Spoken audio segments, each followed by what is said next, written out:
Most of our thoughts and feelings come from our past experiences. They come from our memories. In fact, your brain is organized to reflect everything you know in your life. Your brain is a record of all the things you've learned and experienced to date. It's an artifact. And when you have an experience, when you're in the midst of an experience, all of your five senses plug you into the external environment. And as your brain is processing all of this vital sensory data, all of that information rushes back to the brain. And when it reaches the brain, it causes jungles of neurons to organize themselves into networks, to string into patterns, to reflect their interaction with their external environment. The moment those neurons organize into patterns, the brain makes a chemical, and that chemical is called a feeling or an emotion. And so experiences tend to create more long-term memories because it patterns or stamps or embosses networks of neurons into very specific patterns, and then the emotional quotient helps us to remember the event. So we learn something new intellectually, we also cause networks of neurons to form. I mean, the Nobel Prize laureate Kandel in the year 2000 found that when people learned just one bit of information, they doubled the number of connections in their brain from 1,300 connections to 2,600 connections. So if they didn't review that information or repeat it, the connections pruned apart. So we know then that learning semantic information begins to organize circuitry in the brain, and experiences enrich the brain. The end product of experience, of course, is the emotion, and it causes us to feel certain ways. You can remember where you were on 9/11. You can tell me who you were with, what time of day it was, what you were doing, because whatever you were seeing in that moment or hearing in that moment changed how you were feeling. And the moment you felt altered or you felt differently, significantly, your brain perked up and you paid attention to whatever caused that. And that event in and of itself is called a memory. So then most of our thoughts and feelings tend to be within the neural circuitry of the past and the emotions of the past chemically. So if you take a thought, thoughts are the language of the brain, and feelings are the language of the body. And how you think and how you feel creates a state of being. So if you combine a thought and a feeling, a thought and a feeling, a thought and a feeling, and you have a series of good thoughts that are connected to a series of good feelings, that cycle of thinking and feeling creates what's called an attitude. If you have a series of negative thoughts that are connected to some pretty bad feelings, you'll say, I have a pretty bad attitude today. So if how you think and how you feel creates a state of being, then attitudes are just shortened states of being. You can feel good in the morning, you can feel bad in the afternoon. If you take an attitude, an attitude, an attitude, and you begin to string attitudes together, when you combine an attitude, an attitude, an attitude, you start to form what's called beliefs. Now, a belief is just a thought you keep thinking over and over again until you hardwire it in your brain. And because beliefs are based on past experiences, then the very boundaries of our beliefs are how we feel. And so when our beliefs get challenged, it typically doesn't feel right. I know from the research that we've done that the redundancy of thinking and feeling and feeling and thinking over time, for example, a person has an insecure thought, then they feel insecure. The moment they feel insecure, they think more insecure thoughts. They fire and wire more circuits in their brain to feel more chemicals of insecurity, and then once they're feeling insecure, they think more insecure thoughts, and they do this for over and over again. The redundancy and the repetition of that cycle over time conditions the body to subconsciously become the mind. Once the body becomes the mind, that's called a habit. Turns out that 95% of who we are by the time we're 35 years old are a set of habituations, unconscious thoughts, unconscious behaviors, unconscious emotional reactions that function like a subconscious computer program. So back to beliefs. An attitude, an attitude, an attitude are shortened states of being.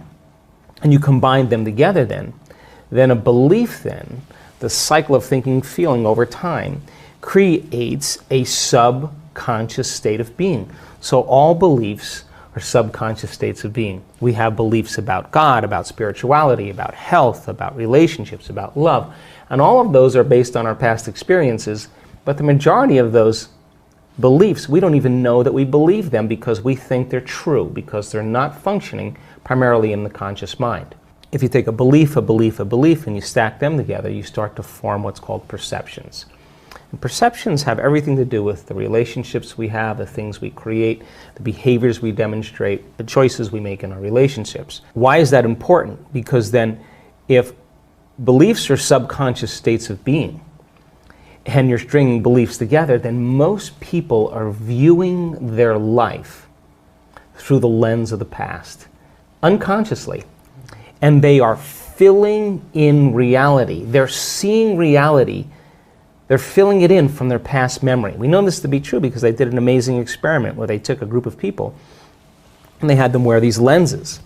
And the lenses were divided in half. And when they looked to one side, they saw one color. And they looked to another side, they saw another color. And they said to them, okay, well, wear these glasses every day for 2 weeks. Take your kids to school, do all the things you do at work, go shopping, work out, live your life. At the end of 2 weeks, they brought those people back into the lab and they said, look to the left, what color do you see? So we don't see a color. Look to the right, what color do you see? We don't see a color. Now, it says a couple things. Number one, the eyes don't see. The brain sees. But more emphatically important is that those people were filling in their external reality based on their memory in their brain. If they were truly seeing, they would be seeing those colors, right? So then, in our perceptions then, we are overlaying our future. We're overlaying the present moment with our memory of the past.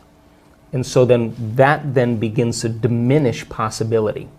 And it begins to close down the way that we can begin to navigate and function in our lives. In order for us to change any belief or perception about ourselves and our lives, we have to make a decision with such firm intention that the amplitude of that decision carries a level of energy that's greater than the hardwired programs in the brain and the emotional conditioning in the body, and the body has to respond to a new mind. In other words, the choice becomes an experience that the person never forgets because the internal experience begins to reorganize the circuitry in their brain and send a new emotional signature in their body.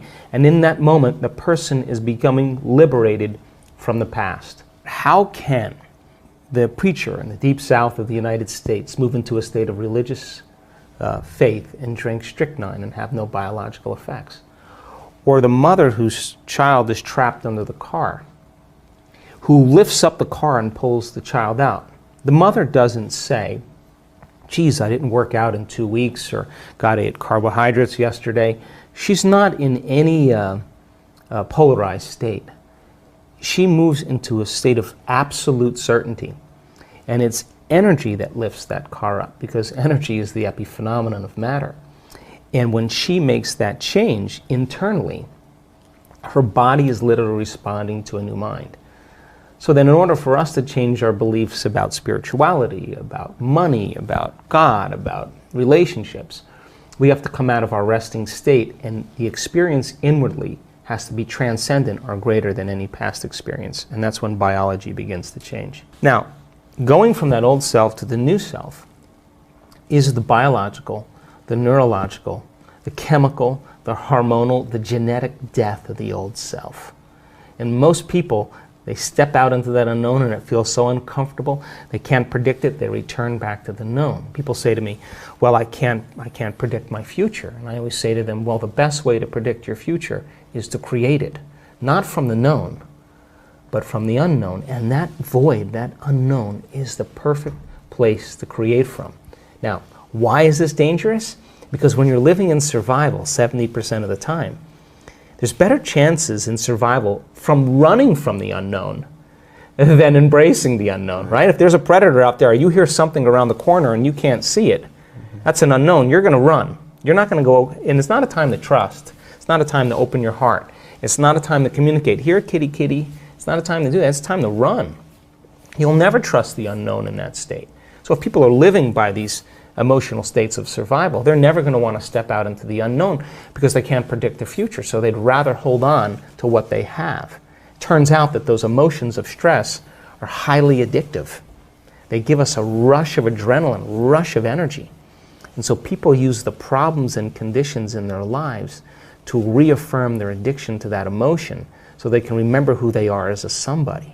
So then, if your thoughts can turn on the stress response, and those stress chemicals are addictive, then we become addicted to our own thoughts. So then stepping out into that unknown is where true greatness happens. Because that's where the person begins to say, what thoughts do I want to fire and wire in my brain? What behaviors will I want to demonstrate in my new life? Can I rehearse them in my mind? And the mere process of mental rehearsal, this is neuroscience now, begins to install the circuits in your brain to look like the experience has already occurred. You're priming your brain into the map of the future instead of the record of the past. And then the true person who's in the process of transformation will say, can I teach my body emotionally what that future is going to be like? Can I begin to embrace the joy of my new life? And their body, as their unconscious mind, begins to believe it's in the future instead of in the past. Now, that process is not an overnight process. We don't jump from the old self to the new self. It requires that continuous process of changing our biology. But I can tell you, in observing people who have healed themselves of very serious health conditions, who've healed themselves of some pretty difficult scars from the past, who've overcome addictions, who've created new opportunities and new jobs and new relationships and a new life, had to cross that river. And that is when they're literally, from a biological standpoint, a new personality. And your personality creates your personal reality. That's it. And your personality is made of how you think, how you act, and how you feel. So the present personality who's sitting here today has created the present personal reality called their life.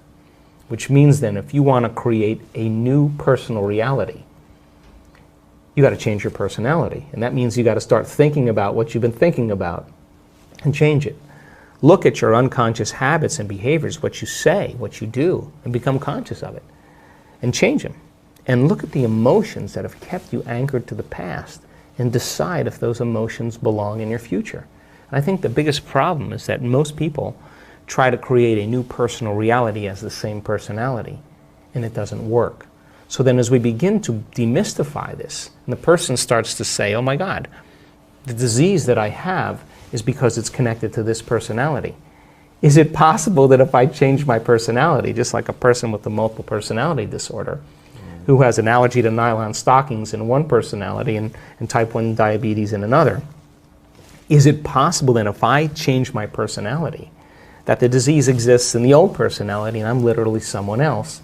Is it possible then from a biological standpoint that they're healed and changed? So to answer the question, it's difficult because we're breaking out of a biological mold.